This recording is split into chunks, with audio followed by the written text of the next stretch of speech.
السلام علیکم ورحمت الله. قدرمنو لیدونکو، روژه مات ته وخت نږدې ده. یوې مرکې دروازه ټکومه، ورته وایم چې موږ تاسو سره میلمانه کیږو چې دوی په کور کې څه لري او کانې لري. البته دوی سره یو څه اندازه کومک شوی، دغه هم ورته سپارو، خو د دوی اخلاص معلوموو چې دوی موږ ته څه وایي.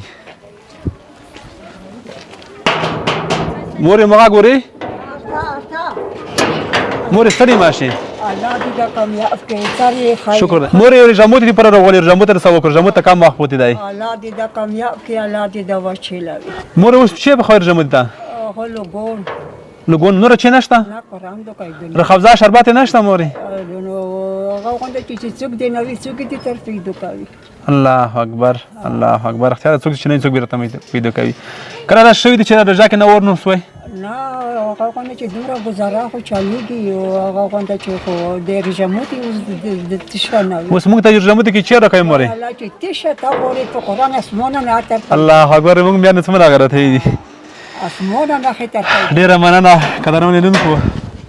دروازه مې ټک ټک کړه، مور ته وایي چې راځه چې څه تیار. تر اوسه پورې دې شی تیار کړي نه دي. وایي موږ اوس الوګان چې پیدا کړي هغه تیاروو د روژه ماتي لپاره.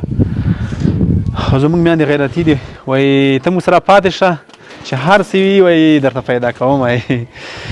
نو الله دې دوی ته اجر ورکړي. زموږ ټول د افغانستان خلک غیرتي دي او پښتانه غیرتي دي او زموږ میندې بیا ډېرې غیرتي دي. دوی ته څه کومک شوی هغه ورته سپارو. البته دا کور شاید تېر کال موږ سره په ویډیو کې تاسې کتلی وي چې په کور کې ډېر یتیمان او کونډې لري او موږ سره یوه ویډیو کړې وه. هغه مورکۍ ده، هغې ته مو کومک راوړی، هغه ورته سپارو.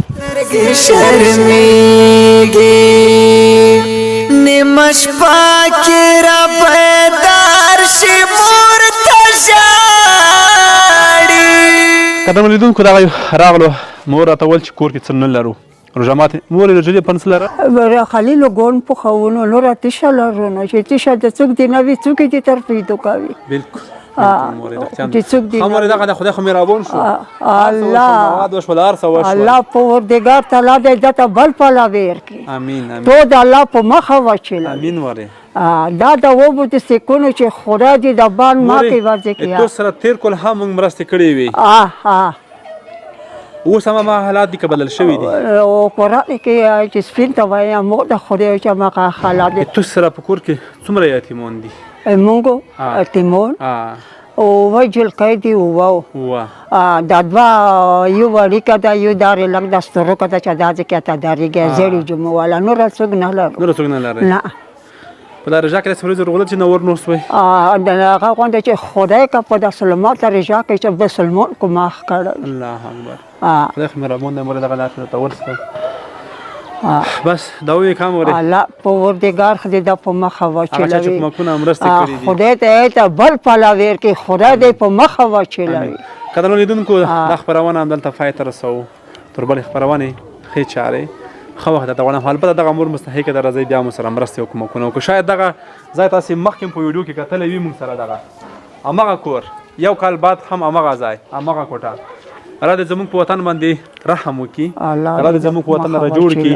داسې کورونه شته چې اوس به رقم شیان به کې پخېږي، خو داسې کورونه هم شته چې د لوګانو په ارمان هم دي، حتی لوګان نه ورته رسېږي، حتی ډوډۍ نه ورته رسېږي. راځئ د روژې مبارکه میاشت ده چې د بېوزلو سره همکاري وکړو، کومک ورسره وکړو. دا خپرونه په دې هیله پای ته رسوم چې بیا هم راشي دغه مور سره همکاري وکړو. تر بلې خپرونې ښې چارې ښه وخت درته غواړم. مورې الله دې د په مخه واچوي، خدا دې د بان ما کې ورځي کیا. امین مورې.